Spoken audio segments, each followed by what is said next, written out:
स्वागत है आप सभी का हमारे अपने YouTube channel Shri Ram IT solutions में। इस चैनल पे आज हम लोग जो भी ग्रेजुएशन में हैं, जिनका चौथा सेमेस्टर चल रहा है, जिनको इंटर्नशिप के लिए दिया गया है बेसिकली, तो ये जो आपका टॉपिक हो रहा है या ये जो सेशन है, ये वीडियो है, ये स्पेशली इंटर्नशिप के लिए बनाया जा रहा है, जिसमें आपका फंडामेंटल्स, जिसमें कंप्यूटर के बेसिक्स से लेके कंप्यूटर के AI तक हम लोग सारा सिलेबस कवर अप करेंगे 10 डेज में। आज डे 1 है। मैं रोहन सर आप लोगों को आज फंडामेंटल्स के कुछ कॉन्सेप्ट्स को समझाता हूं और उसको नोट करवाता हूं, ताकि आपका जो प्रोजेक्ट बनेगा, जो आप भाइवा होगा या प्रोजेक्ट सबमिट करेंगे, उसमें आपका बहुत हेल्पफुल रहने वाला है। चलिए स्टार्ट करते हैं। जैसा कि आप थंबनेल देख के समझ गए होंगे कि ये जो टॉपिक है वो कंप्यूटर के फंडामेंटल से रिलेटेड होने वाले हैं। इस सेशन में हम लोग जो पढ़ने वाले हैं वो कंप्यूटर का फुल फॉर्म पढ़ने वाले हैं। उसके बाद एक मिनट,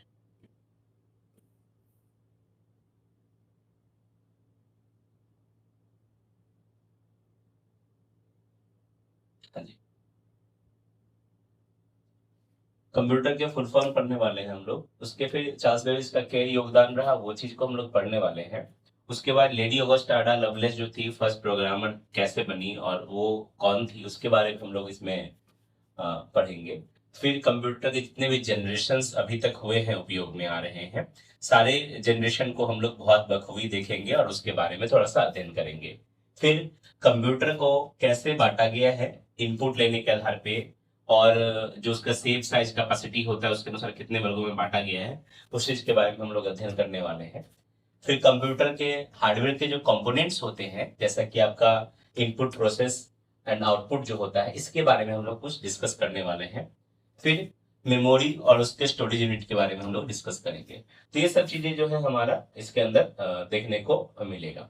चलिए आते हैं हम लोग नेक्स्ट सेशन में, जो हमारा सबसे पहला टॉपिक होगा। जैसा कि थंबनेल में आप देख रहे हैं या टॉपिक स्क्रीन पे दिख रहे होंगे कि कंप्यूटर का परिभाषा क्या है। तो कंप्यूटर का परिभाषा, जैसा कि बचपन क्लास में आप लोग पढ़े होंगे या जानते होंगे, कंप्यूटर एक इलेक्ट्रॉनिक डिवाइस होता है जो इलेक्ट्रॉनिक सिग्नल को एक्सेप्ट करता है और डेटा को स्टोर करता है, उसके अनुसार आपका रिजल्ट देता है। ये तो आप लोगों ने बचपन क्लास में पढ़ा है। अभी हम लोग जो डेफिनेशन पढ़ने वाले, एक छोटा सा डेफिनेशन है बस, कि कंप्यूटर जो है आपका वो क्या है। तो एक स्वचालित, इट मीन्स कि ऑटोमेटिकली तीव्र गति से चलने कार्य करने वाला एक इलेक्ट्रॉनिक उपकरण होता है, जो इनपुट के रूप में डेटा को अपने अंदर रखता है, स्टोर करता है, प्रोसेस करता है और उसी को रिजल्ट देने का काम करता है। इसी सारे एक्टिविटी जो परफॉर्म करता है उसको हम लोग कंप्यूटर कहते हैं। ठीक है। अभी जैसे मैंने डेफिनेशन में बताया सॉरी, अभी जैसे मैंने डेफिनेशन में बताया आपको कि डेटा क्या है, इस डेटा के बारे में हम लोगों ने जिक्र किया। तो समझते हैं पहले कि डेटा होता क्या है और उसके बारे में हम लोग डेफिनेशन को समझते हैं। चलिए देखिएगा, डेटा कहने का मतलब होता है इट इज अ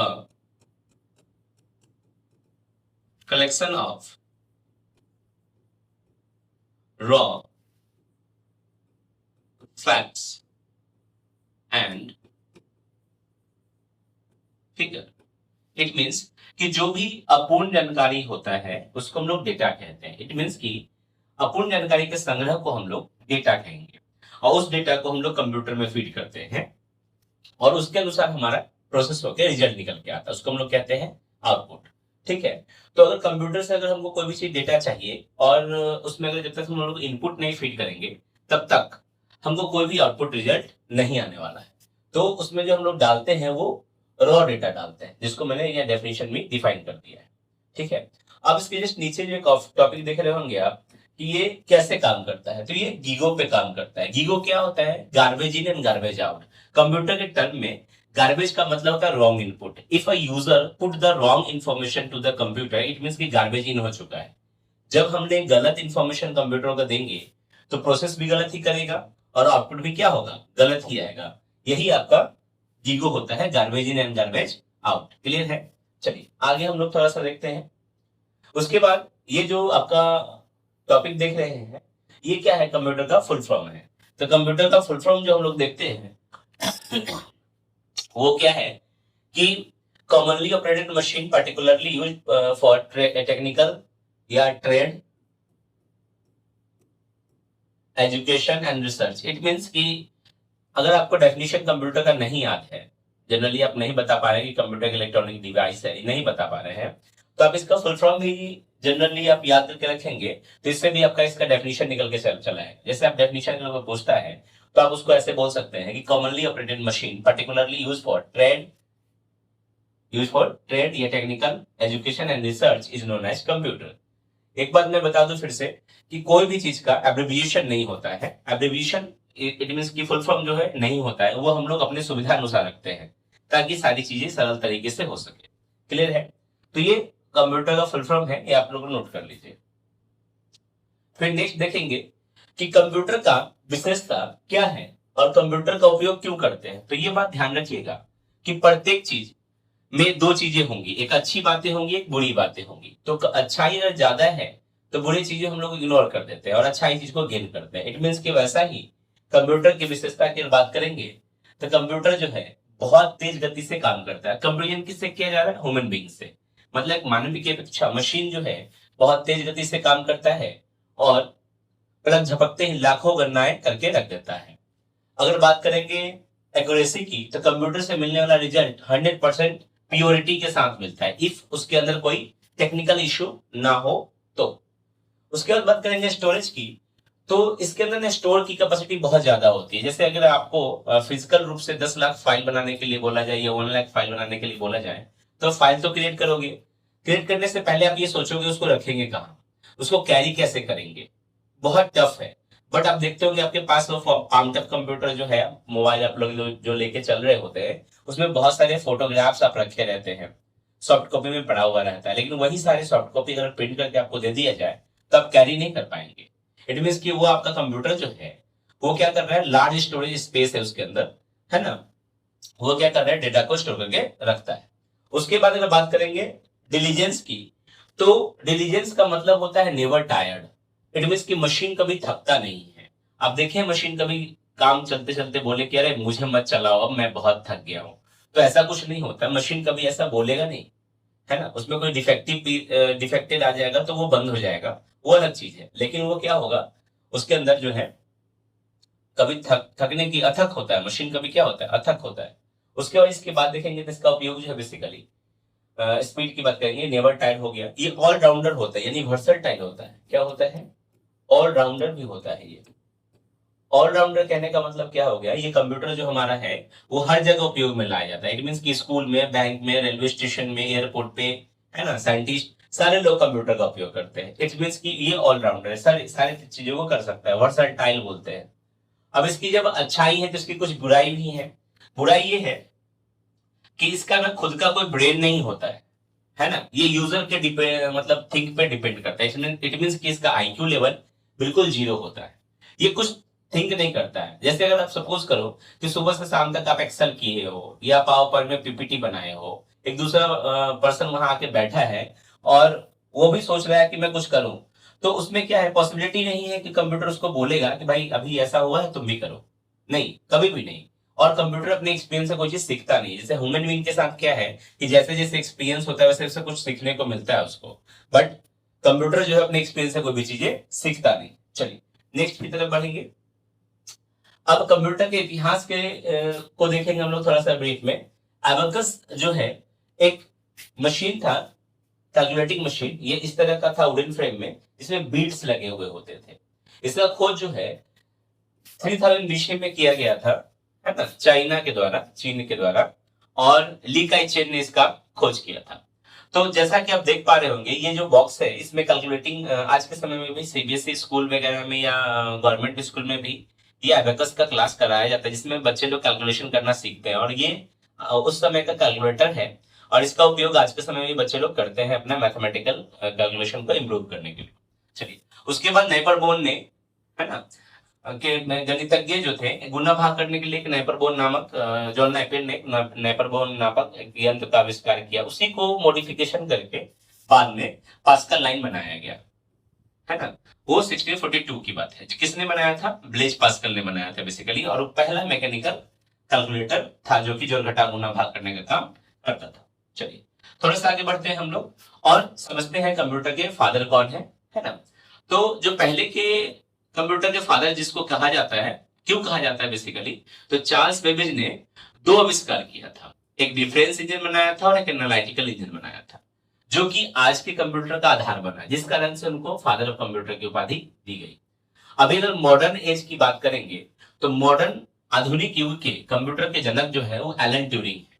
लेकिन अगर आपसे कोई पूछता है कि फादर ऑफ कंप्यूटर कौन है, तो चार्ल्स बेबेज बोलेंगे। लेकिन अगर क्वेश्चन ऐसा पूछा जाता है कि आधुनिक युग के कंप्यूटर के जनक कौन है, तो एलन ट्यूरिंग होंगे। ठीक है, क्लियर है। ये दोनों आविष्कार किए थे, इस कारण से उनको फादर ऑफ कंप्यूटर की उपाधि दी गई थी। ठीक है, एक का आविष्कार जो है याद रखेंगे 1822 में हुआ था, दूसरा 1837 में। ठीक है, चलिए आगे की तरफ बढ़ते हैं। अब देखिए, ये जो लेडी ऑगस्टा अडा लवलेस है, ये कौन है? इनके बारे में मैंने शुरू में डिस्कस किया कि बहुत खास है। खास इसलिए है कि ये चार्ल्स बेबेज की असिस्टेंट थी और इन्होंने ना 01 बाइनरी डिजिट पे इन्होंने प्रोग्राम बनाया और जो भी मशीन बना था, एनालिटिकल इंजन, डिफरेंस इंजन, उसमें इन्होंने एग्जीक्यूट करवा के देखा और वो एग्जीक्यूट हो गया। इट मीन्स कि पहली दफा ऐसा हुआ कि मशीन जो था उसके अंदर कोई प्रोग्राम के माध्यम से मशीन में कुछ मूवमेंट हो रहा था, है ना, जिस कारण से इनको पहली प्रोग्रामर की उपाधि मिली। और ये मुख्य योगदान देख लीजिए, चार्ल्स बेबेज के एनालिटिकल इंजन के लिए पहला एल्गोरिथम इन्होंने ही बनाया था। ठीक है, तो ये ध्यान रखेंगे। और बाइनरी सिस्टम यानी 0-1 पे ये काम करता है, इसको नोट कर लेंगे। ठीक है, उसके बाद नेक्स्ट देखेंगे, कंप्यूटर की पीढ़ियों की बात करेंगे, क्योंकि समय बहुत कम है और सिलेबस थोड़ा ज्यादा है, तो हम लोग क्या कर रहे हैं, शॉर्ट में लेके चल रहे हैं। अगर इसमें कोई भी डाउट रहेगा तो आप लोग कमेंट कर दीजिएगा, मैं आपको एक फिर दूसरा वीडियो डाल दूंगा, जिससे कि आपका पीछे का जो भी चीजें है डिटेल में वो आपको दिख जाएगा। नीचे लिंक में मैं आपका पीडीएफ भी डाल दूंगा, जिससे कि आप ये पीडीएफ को डाउनलोड कर सकते हैं। ठीक है, ताकि आपका प्रोजेक्ट बनाने में काफी हेल्पफुल रहेगा। तो पीढ़ी की बात करेंगे तो टोटल 5 पीढ़ी कंप्यूटर में चले, अभी चल रही है फिलहाल। ये कंप्यूटर का प्रथम पीढ़ी जो था 1940 से 56 तक चला बेसिकली, और इसमें वैक्यूम ट्यूब का उपयोग किया गया। यानी कि पहला जनरेशन का जो कंप्यूटर हुआ करता था उसमें वैक्यूम ट्यूब का उपयोग किया जाता था। वैक्यूम ट्यूब क्या होता था कि एक बल्ब की तरह है, भी स्लाइड में आप देखोगे मैंने यहाँ लगाया है, ये वैक्यूम ट्यूब है बेसिकली। ये फर्स्ट जनरेशन के कंप्यूटर में लगाए जाते थे, वो भी 1000 piece of computer 1000 piece of vacuum tube लगाए जाते थे एक कंप्यूटर में। अब सोच के देखो, जहां 1000 piece of computer vacuum tube लगाए जाएंगे, उस कंप्यूटर का आकार जो होगा बहुत बड़ा होगा। उसका एग्जाम्पल है एनईए कंप्यूटर, है ना। तो वो क्या है, बहुत बड़ा कंप्यूटर होता था, रूम इतना बड़ा रहता था और उसमें कैलकुलेशन करते थे बेसिकली, और वो बहुत जल्द हीट हो जाता था और उसमें हम लोगों को एयर कंडीशन लगाना पड़ता था और बहुत रिलायबल नहीं था, फर्स्ट जनरेशन था। तो ऐसे भी अभी के समय में भी कोई अगर चीजें नया नया लॉन्च होता है और उसका फर्स्ट जनरेशन है, तो कभी भी परचेज करने से पहले 2-3 बार सोचना चाहिए, क्योंकि नया वर्जन है, उसका नेक्स्ट वर्जन अभी नहीं आया है। 1-2 वर्जन आ जाए, उसका रिव्यू आ जाए, उसके बाद कोई भी चीज को परचेज करना चाहिए। तो ये उस समय का बहुत बड़ा उपलब्धि था। उसके बाद सेकेंड जनरेशन 1956 से लेकर 63 तक रहा, जिसमें ट्रांजिस्टर का आविष्कार किया गया और वैक्यूम के जगह पे इसको यूज किया जा रहा था, वैक्यूम ट्यूब के जगह पे इसका उपयोग किया जा रहा था, जिस कारण से कंप्यूटर थोड़ा सा छोटा हो गया और इसकी स्पीड पहले वाले जनरेशन से थोड़ा सा ज्यादा हो गई। रिलायबिलिटी की बात करेंगे तो भी थोड़ा सा विश्वसनीय बन गया। फिर अगर थर्ड जनरेशन की बात करेंगे तो ये 64 से 71 तक रहा। इसमें आईसी का उपयोग होने लगा, किसके जगह पे, ट्रांजिस्टर की जगह पे आईसी यानी कि इंटीग्रेटेड सर्किट का उपयोग किया जाने लगा और इसमें कीबोर्ड मॉनिटर का आगमन होना शुरू हो गया था।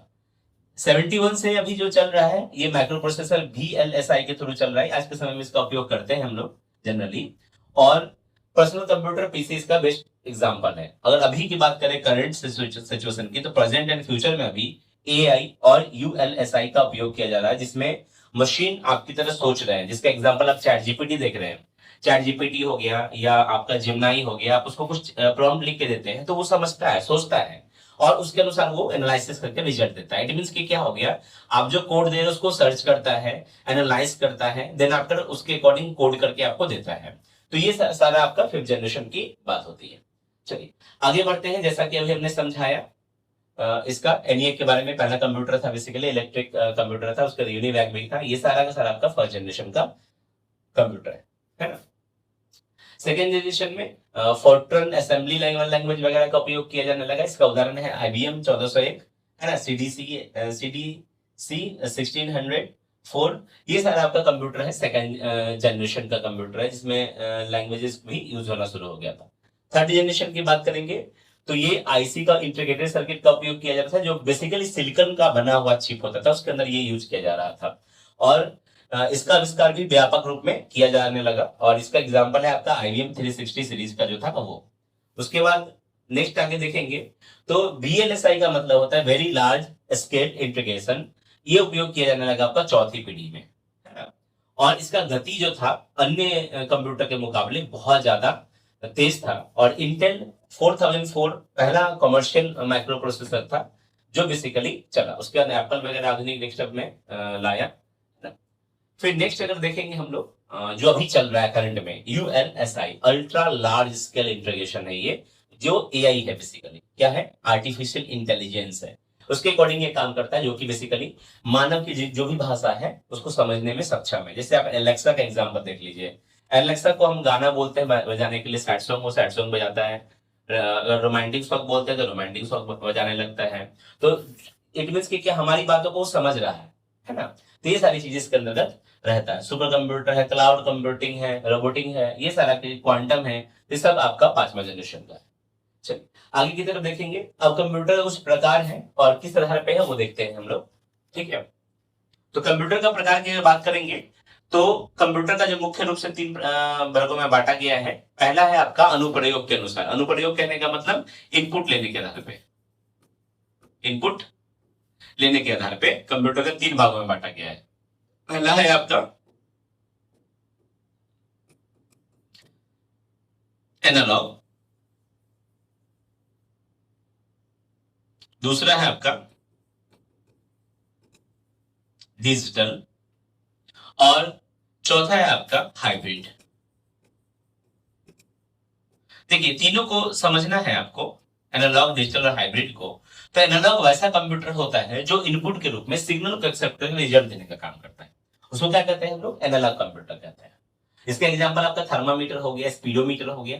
दूसरा है आपका डिजिटल कंप्यूटर, वैसा कंप्यूटर जो इनपुट के रूप में डिजिट और अल्फाबेट को लेकर रिजल्ट देने का काम करता है, उसको डिजिटल कहते हैं। इसका एग्जांपल है आपका personal computer.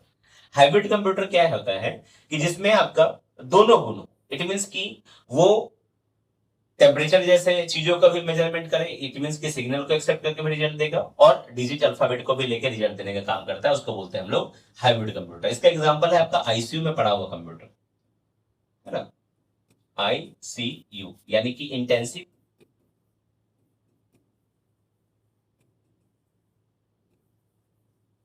Care unit, right. इसमें जो लगाया हुआ कंप्यूटर होता है वो आपका हाइब्रिड कंप्यूटर है। बेसिकली आप देखते होंगे जैसे पेशेंट लेटा हुआ है, उसके पल्स रेट जो है कंप्यूटर में दिख रही होती है, वो डिजिट के रूप में सिग्नल आ रहा होता है, और हार्ट बीट ऐसे से चल रहा है, और ऊपर में उसका डिजिट में वो दिखा रहा होता है। तो ये क्या है, आपका सिग्नल को लेकर रिजल्ट देने का काम कर रहा है। या फिर अभी आपका थर्मल थर्मोमीटर जो आया कोविड के समय में, जो बाहर से ही स्कैन करके मालूम चल जाता है उसका बॉडी टेम्परेचर क्या है।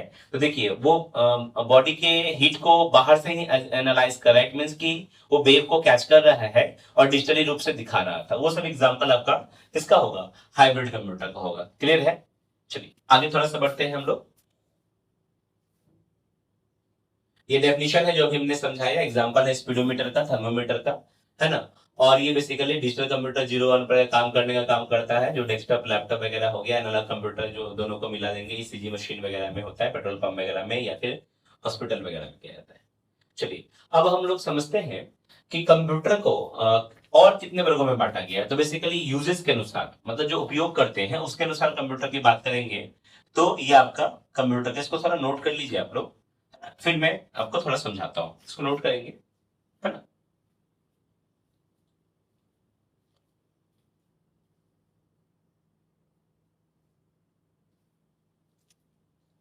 चलिए हो गया होगा नोट, स्क्रीनशॉट ले लीजिए, क्योंकि नोट करेंगे तो बहुत लंबा समय हो जाएगा। सामान्य उद्देश्य वाला कंप्यूटर जो होता है बेसिकली क्या होता है कि इसका उपयोग हम लोग टाइपिंग करने के लिए, गेमिंग करने के लिए, इंटरनेट चलाने के लिए इसका उपयोग करते हैं जर्निंग में। विशिष्ट उपयोग वाले कंप्यूटर जो होते हैं बेसिकली वो विमान मिसाइल नियंत्रण करने के लिए, मौसम की भविष्यवाणी करने के लिए, अंतरिक्ष के अनुसंधानों के बारे में डिस्कस करने के लिए इसका उपयोग किया जाता है। जनरली इसका कंप्यूटर जो है विशिष्ट उद्देश्य वाला जो कंप्यूटर होता है उसका उपयोग साइंटिस्ट लोग बेसिकली ज्यादातर करते हैं, या स्पेशल लोग जो होते हैं उसका उपयोग करते हैं। चलिए आगे देखते हैं हम लोग।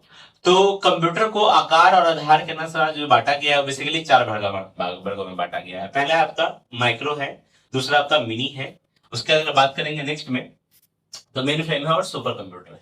चलिए अगर बात करते हैं हम लोग माइक्रो का, तो माइक्रो कंप्यूटर क्या होता है कि सबसे छोटा कंप्यूटर होता है और ये सिंगल यूजर कंप्यूटर होता है। क्या होता है?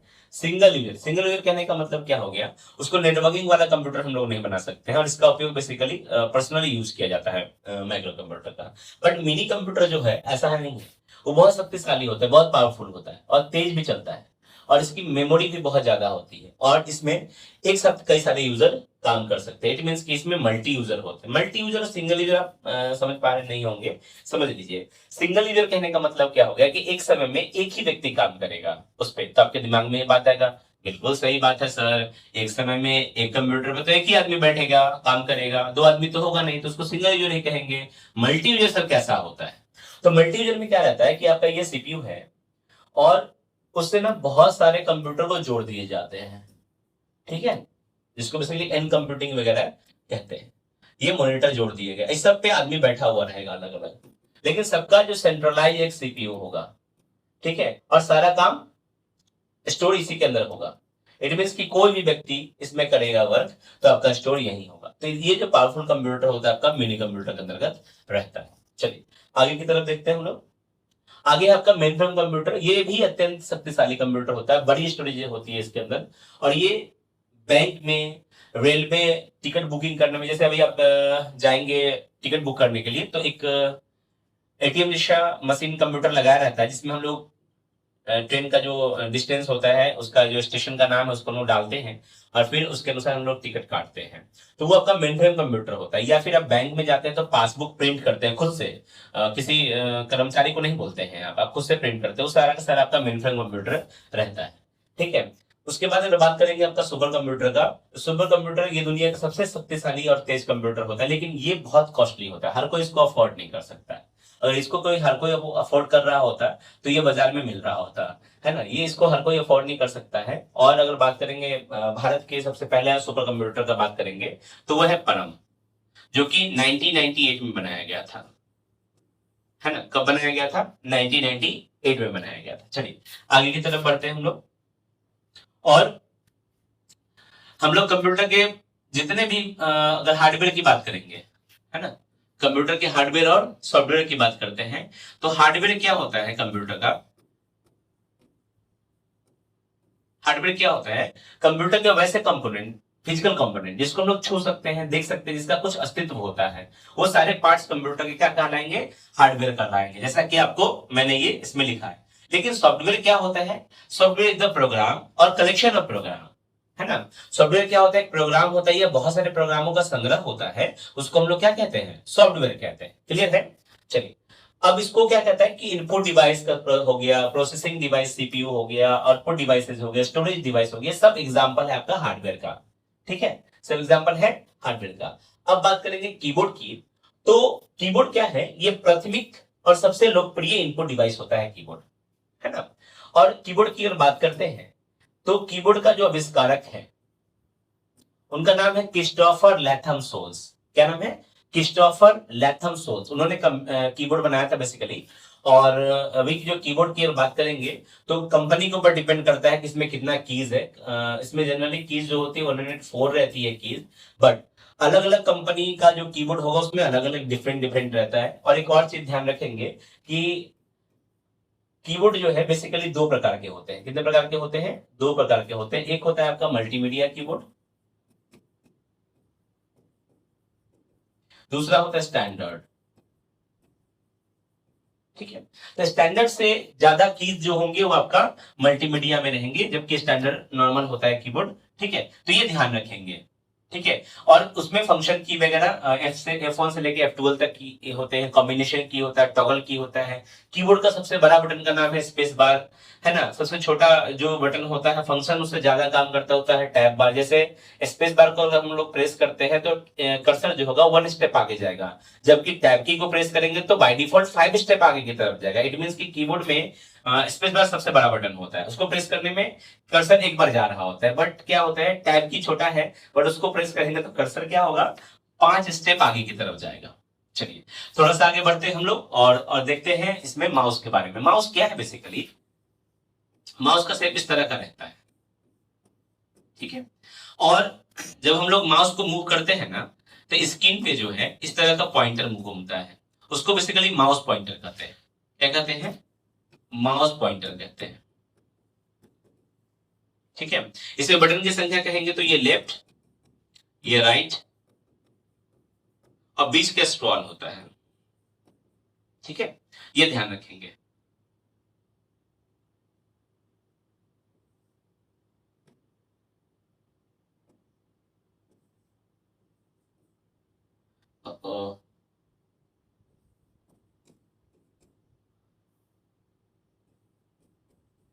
स्क्रॉल, ठीक है, इसको ध्यान रखिएगा।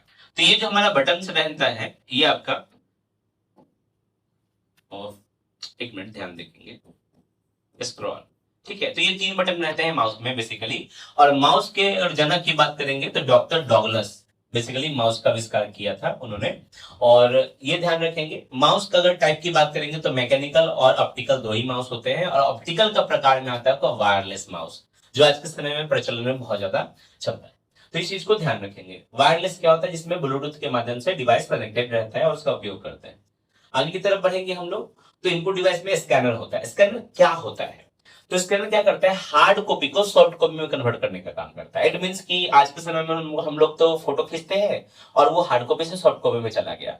बट जो फ्लैट बेड स्कैनर होता है या सीट फीडेड स्कैनर होता है या हैंड हैंडल स्कैनर होता है, जो आप लोग देखे होंगे मॉल वगैरह में लगाया जाता है, इस तरह का रहेगा। इसमें से लाइट जलता है, बेसिकली ऐसे पकड़ने के लिए रहता है। तो ये जो स्कैनर रहता है वो हैंड हैंडल स्कैनर होता है। वो क्या करता है, कोई भी डेटा को कैप्चर करता है और कंप्यूटर के डेटाबेस से मैच करके दे देता है, मैच करने के लिए। तो ये बेसिकली इनपुट डिवाइस है जो पहले के समय में यूज किया जाता था, आज के समय में भी ऑफिशियली यूज करते हैं। इसमें डेटा बहुत ज्यादा सिक्योर करके रखना होगा, तो हम लोग स्कैनिंग इससे करते हैं ताकि कोई भी प्रिंटिंग जो हो किसी चीजों का वो खराब ना आए, क्योंकि फोन वाले में रेजोल्यूशन का इशू रहता है, कभी कभी गड़बड़ हो जाती है। चलिए अगर बात करेंगे हम लोग सीपीयू का, है ना, तो CPU is the main part of computer. Main part इसलिए क्योंकि कंप्यूटर का जितना भी पार्ट होगा ना, सबको कंट्रोल और मैनेज करने का काम सीपीयू करते हैं। और कंप्यूटर की भाषा में, कंप्यूटर के शब्दों में, कंप्यूटर के परिवार में सीपीयू को हम लोग ब्रेन ऑफ कंप्यूटर कहते हैं। वैसा ब्रेन जिसका यूज नहीं किया गया। मैं इसलिए बोल रहा हूं ऐसा कि अगर उस सिस्टम पे जो कंप्यूटर है उस पर कोई आदमी काम करने के लिए बैठेगा, जो जिस तरह का बैठेगा उस तरह का वो काम कर सकता है ना। इट मीन्स कि ये बुद्धू है। बुद्धू कहने का मतलब कि सीपीयू जो है खुद से एनालाइज नहीं करता है, मतलब जब तक कोई यूजर उसको कमांड नहीं देगा तब तक वो काम नहीं करेगा, मतलब मंदबुद्धि है। आपको उसको काम दोगे करने के लिए तो वो काम करेगा, अदरवाइज वो चुपचाप रहेगा पड़ा हुआ। उसके सामने में बैठे रहोगे तो आपसे पूछेगा नहीं कि क्या चाहिए, है ना। लेकिन अगर ह्यूमन बीइंग के सामने आप जाके खड़े रहो थोड़ा देर, वो पूछेगा क्या चाहिए, कुछ काम है, नहीं चलो हटो, है ना।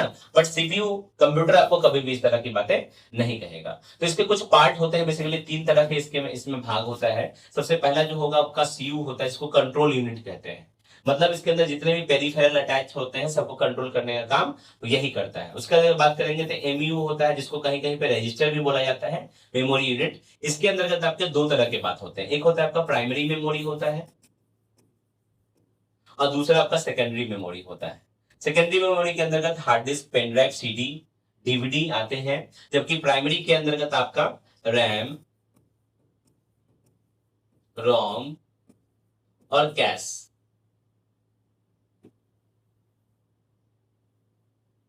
CACHE, इसको कहीं कहीं में कैग भी लिखा जाता है, तो ये ध्यान रखेंगे, ठीक है। चलिए तो ये बेसिकली प्राइमरी मेमोरी रहता है आपका, है ना, क्लियर है। चलिए आगे बढ़ते हैं हम लोग। हाँ, इसमें एक और टॉपिक था जो छूट गया, वो है आपका एएलयू। ये सबसे नीचे होता है एएलयू। एएलयू का क्या काम होता है, ये अर्थमेटिकल लॉजिकल यूनिट होता है। इट मींस कि कंप्यूटर के अंदर जितने भी मैथमेटिकल कैलकुलेशन होता है उस सबको रिकॉर्ड करने का, कैलकुलेशन करने का, लॉजिकली डिसीजन देने का काम एएलयू का होता है। अगर कंप्यूटर से मॉनिटर सीपीयू से अगर एएलयू को हटा दिया जाए तो कंप्यूटर जो है जो घटा गुना भाग नहीं कर सकता है। ठीक है, चलिए आगे बढ़ते हैं हम लोग। अब है आपका यूपीएस। यूपीएस क्या होता है? यूपीएस का मतलब होता है अनइंटरप्टेड पावर सप्लाई। गांव की भाषा में इसको इन्वर्टर बोलते हैं बेसिकली। तो ये अनइंटरप्टेड पावर सप्लाई क्या है, क्यों जरूरत पड़ती है? तो कंप्यूटर जो हम लोग यूज करते हैं वो टीवी नहीं है, डायरेक्ट उसको बंद नहीं कर सकते हैं। बंद करेंगे तो क्या होगा, उसके अंदर मतलब सीपीयू के अंदर जो रैम है, मदरबोर्ड है, वो करप्ट हो सकते हैं। तो उसको बचाने के लिए हम लोग क्या करते हैं, यूपीएस रखते हैं। यूपीएस क्यों रख रहे हैं? क्योंकि हम चाहते हैं कि हमारा जितना भी डिवाइसेज है सबको कंट्रोल और मैनेज करने का काम करें। कौन? मतलब कंट्रोल नहीं, सॉरी, इलेक्ट्रिसिटी जो है अच्छे से प्रोवाइड कर सके, डायरेक्टली बंद ना हो। जनरली ये दो प्रकार के होते हैं, इंटरनल और एक्सटर्नल। इंटरनल के अंदर 5 से 10 मिनट का बैकअप होता है ताकि सारी चीजें अच्छे तरीके से बंद होकर सिस्टम को बंद कर सके। और एक्सटर्नल जो रहता है उसमें हमको डिपेंड करता है कि हमारा बैटरी कितने पावर का है, उसके अनुसार ये काम करता है। तो एक बार इसको नोट कर लीजिए।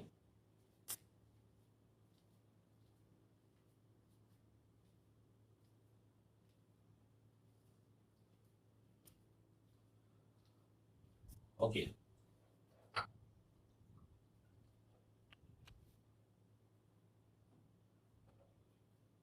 ठीक है, चलिए आगे की तरफ बढ़ते हैं हम लोग। एसएमपीएस। एसएमपीएस का मतलब था स्विच मोड पावर सप्लाई। ये सीपीयू में लगा हुआ होता है। इसका काम होता है क्या, एसी करंट को डीसी में कन्वर्ट करना। इट मींस कि हमारा कंप्यूटर जो है डीसी पे काम करता है, एसी पे नहीं काम करता है। इट मींस कि डायरेक्ट डीसी देंगे तो काम करेगा नहीं।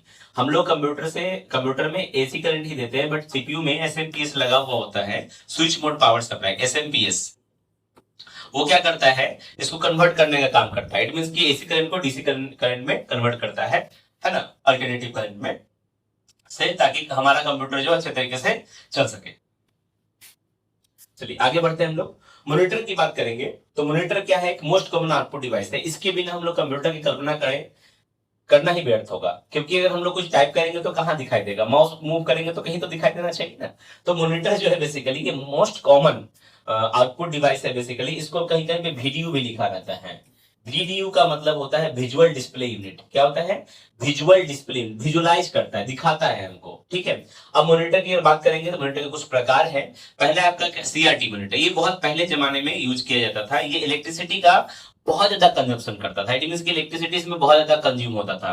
उसके बाद एलसीडी आया, लिक्विड क्रिस्टल डिस्प्ले। ये पतला मॉनिटर होता था, लिक्विड क्रिस्टल तकनीक किया जाता था। ये पहले के मुकाबले, इट मींस की सीआरटी के मुकाबले इसमें इलेक्ट्रिसिटी कम यूज होता था, बल्कि नहीं लगता था। इसके बाद एलईडी आया, लाइट इमिटिंग डायोड। ये आधुनिक कंप्यूटर का है और एडवांस एलईडी है बेसिकली, जो इसमें लिक्विड क्रिस्टल नहीं रहता। ये अगर मॉनिटर कहीं से खराब होगा तो लाइन जो है, लाइट का इश्यू होगा बस, और बाकी सब कुछ सही चलेगा। बट इलेक्ट्रिक ये जो आपका लिक्विड क्रिस्टल डिस्प्ले था उसमें क्या था कि अगर कहीं का मॉनिटर टूट जाएगा, कहीं मॉनिटर का स्क्रीन टूट जाता है, तो उसमें जो लिक्विड फील होता था पूरे स्क्रीन को डार्क कर देता था। बट एलईडी के साथ ऐसा नहीं है। चलिए आगे की तरफ बढ़ते हैं हम लोग और देखते हैं प्रिंटर में। देखिएगा प्रिंटर क्या होता है, जैसे अभी हम लोग लिख रहे हैं ना, जो चीजें दिख रहा है उसको अगर हमको हार्ड कॉपी में प्रिंट करना होगा, सॉफ्ट कॉपी से हार्ड कॉपी में, तो प्रिंटर करेगा। प्रिंटर एक मोस्ट कॉमन आउटपुट डिवाइस होता है। ये बेसिकली दो प्रकार के होते हैं, एक होता है इम्पैक्ट प्रिंटर, दूसरा होता है non impact printer. Impact printer कहने का मतलब क्या हो गया कि पेपर पे इम्पैक्ट करेगा। इट मींस उसमें इंक नहीं डाला जाता है, कार्बन पेज लगता है और उसके हेड जो होते हैं पेज पे स्ट्राइक करते हैं। इट मींस एग्जांपल में आप समझ सकते हैं, जैसे पेट्रोल पंप पे जो आप पर्ची लेते हैं उसमें जो निकल के आता है, या फिर आप रेलवे स्टेशन पे जाते हैं टिकट निकलता है, वो भी आपका डॉट मैट्रिक्स प्रिंटर होता है। एटीएम से जो आपका निकल के आता है वो भी आपका dot matrix printer, line printer रहता है। बेसिकली इम्पैक्ट प्रिंटर का ही एग्जाम्पल है वो सारा।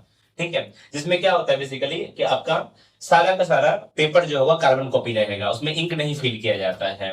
और नॉन इम्पैक्ट प्रिंटर की बात करेंगे तो इसकी पेज का थिकनेस जो होता है थोड़ा सा पतला भी हो सकता है, और इसमें इंक फ्लो होता है। इट मींस कि जिसमें जो हेड होते हैं लगे हुए, वो पेपर पे, जैसे ये पेपर हमने लिया है, इस पे इंक को फ्लो करेगा। जो भी हम लोग मैटर लिखेंगे उसको उसके अंदर वो डालना शुरू करता है, नॉन इम्पैक्ट प्रिंटर का। इम्पैक्ट प्रिंटर का एग्जांपल आप देख रहे हैं, डॉट मैट्रिक्स प्रिंटर है, जबकि नॉन इम्पैक्ट प्रिंटर का जो उदाहरण है आपका इंकजेट प्रिंटर है, लेजर प्रिंटर है ना, ये सारी चीजें।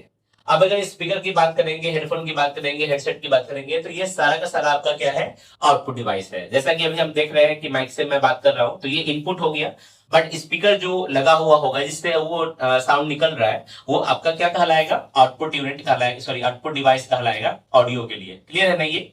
चलिए आगे की तरफ बढ़ते हैं हम लोग, और हम लोग देखते हैं मेमोरी के बारे में। देखिए मेमोरी क्या है, मेमोरी का मतलब होता है याददाश्त। मेमोरी का मतलब क्या होता है, याददाश्त। जैसा कि अभी हमने सीपीयू के पार्ट में हमने दिखाया, रजिस्टर या मेमोरी का प्रकार में बताया कि एक सेकेंडरी स्टोरेज होता है, एक प्राइमरी स्टोरेज होता है। तो यहाँ जो आप देख रहे हैं रैम के बारे में, रोम के बारे में, ये सब आपका क्या है, प्राइमरी मेमोरी के बारे में दिया हुआ है।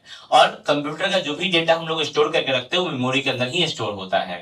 ठीक है, ये याद रखिएगा, रैम जो होता है वोलेटाइल मेमोरी होता है। वोलेटाइल कहने का मतलब कोई भी डेटा उसमें परमानेंट स्टोर नहीं होता, क्षणिक रहता है।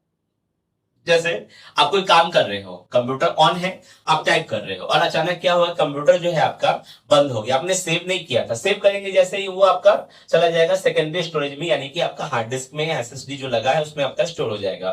पर जब तक वो रैम में है तब तक वो डाउट है कि अभी रहेगा या नहीं रहेगा। ये डिपेंड करता है कि कंप्यूटर कितना देर चलेगा।